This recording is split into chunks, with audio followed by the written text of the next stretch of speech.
This biscuit has been drying for about an hour in the dehydrator. So it's not 100% dry because I'm still going to be adding further detail to the biscuit, and I'm going to be putting it back into the dehydrator. So you don't then want to over dry this section. And then I'm going to be adding some this is the Hessian stencil, and I thought it would work well to get a jean denim type texture on this little pocket cookie. When you're working with a stencil like this, where it can open quite easily, I like to use a silkscreen because then it keeps the lines flat, and it's going to prevent the stencil from flapping. Because air is coming out your airbrush gun continuously, it can sometimes lift the stencil. So here I've got the stencil buddy, and it comes in two heights. I always prefer to put the thinner part of the stencil buddy down first. Then I pop my stencil. And then I pop my silk screen on top, like that. Then the other part of the stencil buddy goes like that. Okay, so that's how it's going to work. Right, so I've got this little container, and I'm going to add, first of all, some Cake Flora Sky Blue.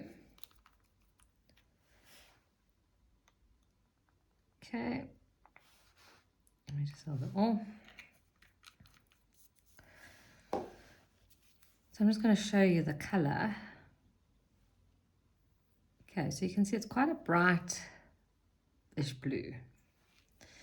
So now to make it a little bit darker, because I want it to be a slightly darker blue, I'm going to add 1, maybe 2 drops of super black. And I just give that a little mix. And I just want to see if that's, you see the difference. It's a much darker blue. So that's the blue that I'm after. Okay, so now we've mixed up our blue. We're then going to put it into our airbrush gun, test the spray, and then see what that looks like. Okay, this is going to be a little bit noisy, but let me just pop the machine on. Okay, so I'm going to pop my color in the cup. And then I'm just going to test it. Okay, so I'm actually really happy with that blue. So this biscuit's been drying for about an hour in the dehydrator. It's not 100% dry, but I can now airbrush on it. When you airbrush, you've got to pull that trigger so gently. You actually hardly pull the trigger. It's a very, very light spray. And you also follow the design. This video is sped up a bit, so I wouldn't normally go, it looks like I'm going fast, but I'm not. It is actually just a much slower technique. And then I'm going to crisscross it, so now I'm going to come down.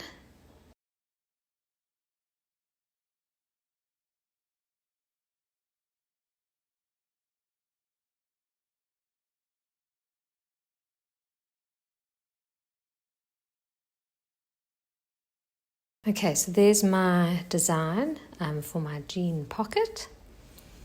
I think it needs a little bit of shading, so I'm going to start to just shade around the edge. What I like to do is use a turntable, because then I can keep the gun in the same position and just gently pull that trigger back. And then just turn the turntable, and then it also gives a much more even finish to the biscuit. You can see airbrushing is a slow process. You certainly can't rush it. It's obviously quicker than painting, But yeah, you have to still be quite patient and just slowly add the color to your biscuit. So you can see it's getting darker. Okay, so here's I'm using a tipless bag. It is a flooding consistency, probably just a slightly thicker flooding consistency than I would have used down here, because I'm now doing detail on the top. So with a sharp pair of scissors, I'm just going to snip the top. I always just test that the color is coming out okay. I'm going to actually turn the biscuit upside down.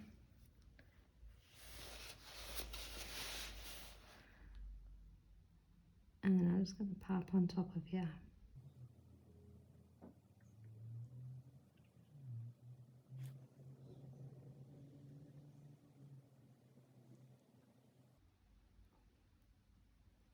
Okay, and then with my scribe needle, that colouring is just part of airbrushing. It comes off quite quickly, easily, I should say. Okay, so I'm just going to push that icing to the edge. Right, and then I'm going to pop this back in the dehydrator for probably about 20 minutes. Okay, so this has been in the dehydrator for about 20 minutes. This area is not 100% dry, so you can't put a lot of pressure onto it, otherwise it will obviously collapse. So I just want to airbrush this section here. Put your stencil buddy down, your stencil across. I'm not going to use a silkscreen now. Okay.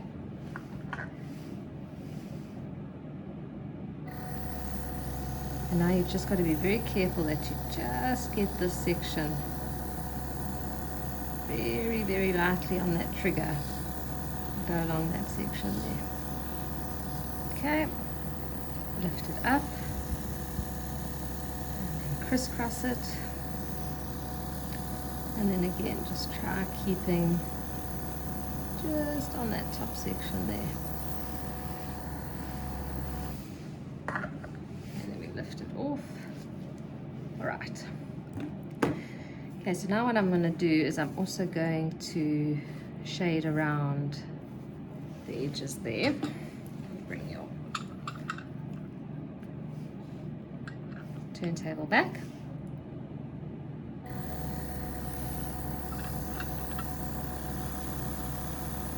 Very lightly holding on that trigger. You then have more control of how much color comes out.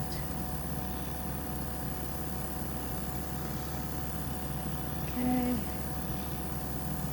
like that. And then the edge on this side.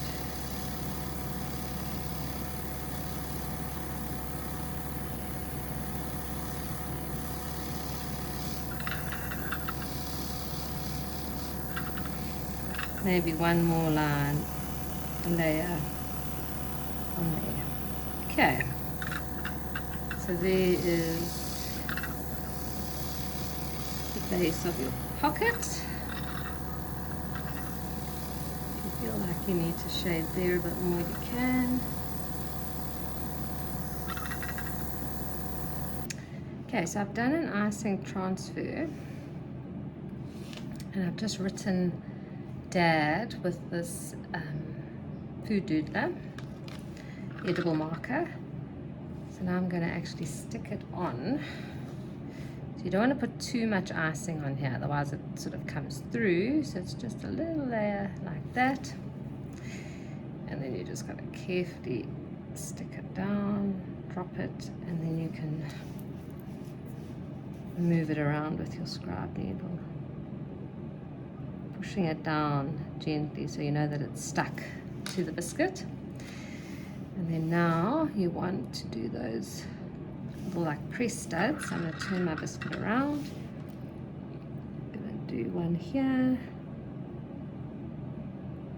like that, and then do one here. Try and get in them the same size.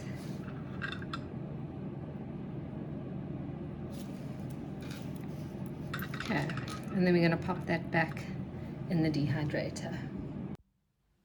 Okay, so now we're going to add the stitching that goes around the pocket. It's a piping consistency, so quite thick. I've also cut a very small nozzle size so I can get a nice thin stitch. The color I used was lemon yellow, just mixed with a little bit of orange to soften it. And you just go all the way around like that. And then now I'm going to paint those little studs with TMP gold that's been mixed with ethanol. It seems to give the shiniest look. And there we go. A very cute denim pocket, I must say. So I really hope you enjoyed this tutorial.